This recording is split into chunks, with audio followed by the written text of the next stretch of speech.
What do I think about trigger warnings? How do I come up with ideas? What's my spirit animal?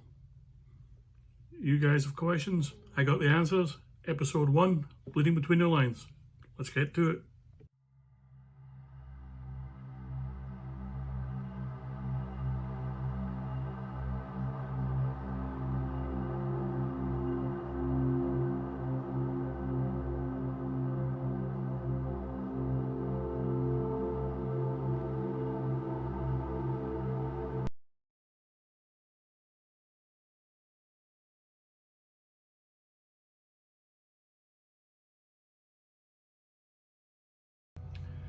Question 1 is about my feelings on trigger warnings. I've used the trigger warning once in one of my books and I've now got, 15, 16?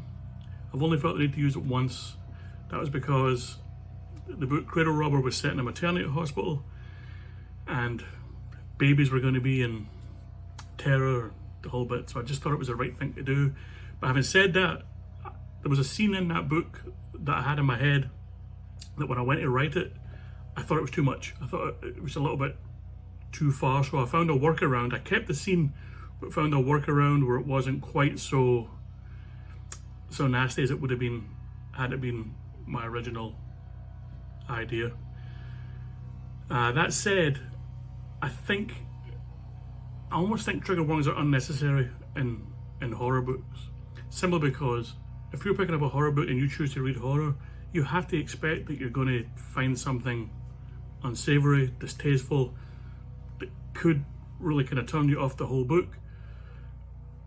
At that point, I would suggest put the book aside, find something else. But I understand that people do have trauma and issues that I haven't had to deal with.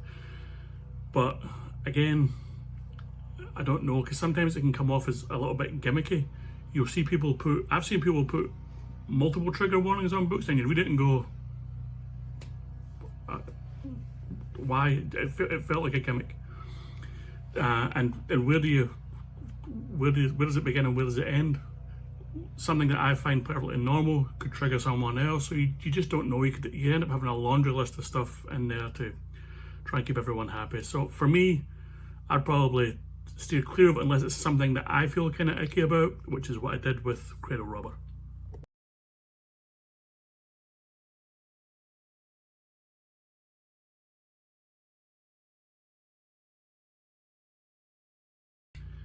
That actually brings us nicely to question 2, which is about lines that should or shouldn't be crossed in fiction, horror fiction, specifically in terms of animals and children.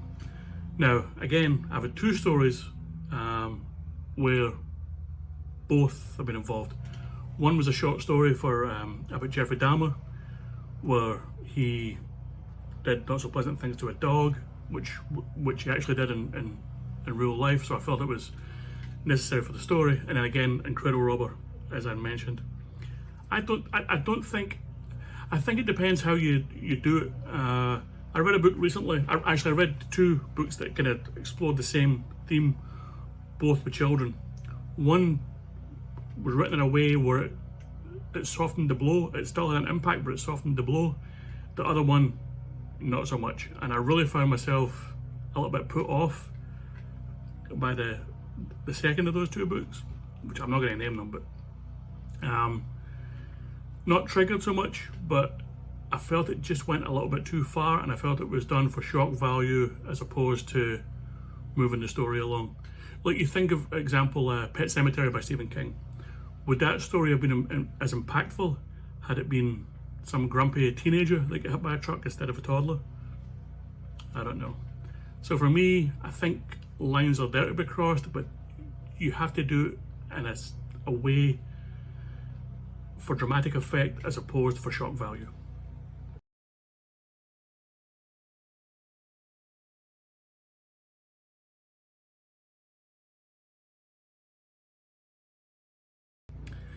Next up, we're going to talk about where my ideas come from.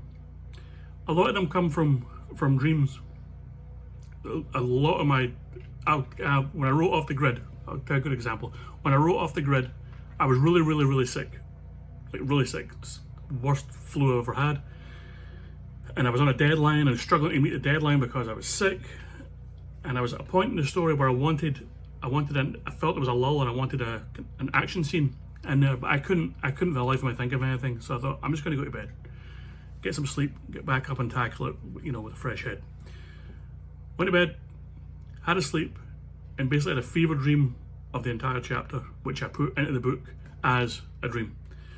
But other ideas come from, if we're out and about, my wife and I love to go out, visit little places and stuff. So recently we went to a little town called Blairsville, went to a Scottish festival out there, and I tend to notice people. It could be what they're wearing, it could be the way they're behaving. So I'll notice one person specifically, and I'll write a backstory for them in my head.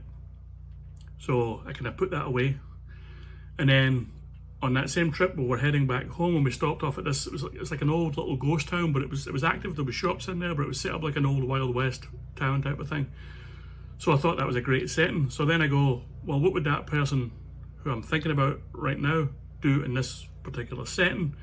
And then I just start to have a dialogue in my head involving that person. They'll just start talking. I'll hear them talking in my head, and I'll start developing situations and put them in places, and then it goes from there. Other times it's just mishearing something. I'll hear someone say something and go, did they say what I thought they said? And that'll trigger an idea. Or for Off the Grid, my wife and I were watching a show about people living in tiny houses. We love the idea of downsizing, either getting a tiny house or a camper and just traveling. And the couple in this one episode were in this patch of land in the woods in the middle of nowhere. And my wife said, oh my God, what a beautiful place that would be to live. And I said, yeah, but what's in the woods? And as soon as I said that, it starts going in my head. And so from there, again, it's just I have conversations in my head. I start picturing myself in that place, by those woods. What would I see? What would I hear? Then it all kind of goes from there. And usually I'll do that until I have a very basic beginning, middle, end. And at that point, I start to write.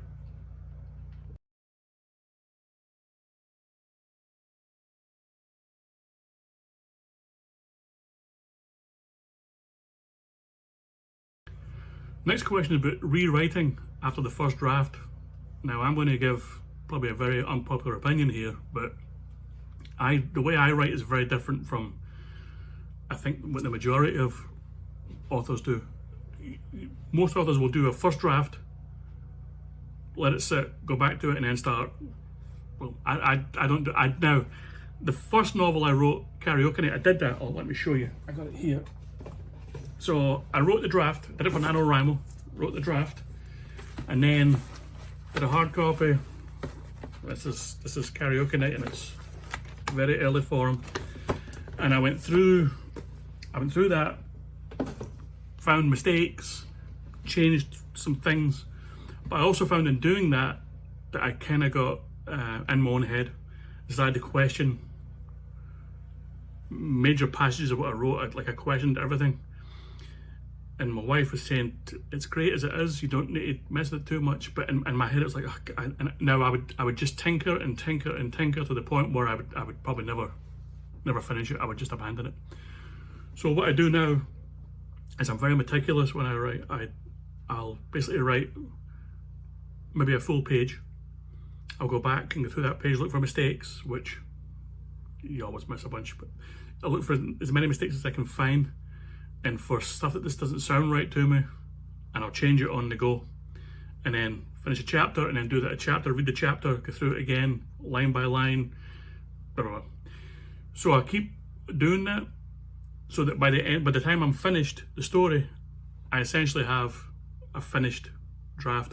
Now there are times where the story will kind of veer off in a direction I didn't see coming, which happens about. At that point, I sometimes gotta go back and tweak some things that I'd written earlier so that it fits the direction that the story took. But for the most part, I don't labor over first, second, third, fourth drafts. I write it meticulously. I try and hammer down the details as I'm writing, and then at the end, I'll give it one kind of cursory read through, again look for mistakes, and if I'm happy with it at that point, that's usually what I send to the publisher. And to this point, I've had zero issues with plot holes or things like that. Now, typos do get through that. That's just, I'm not saying it's not good to have typos in your book, but it happens. It does happen. But for the most part, editing, done on the fly, all the way through until I'm done, and that's the end of it.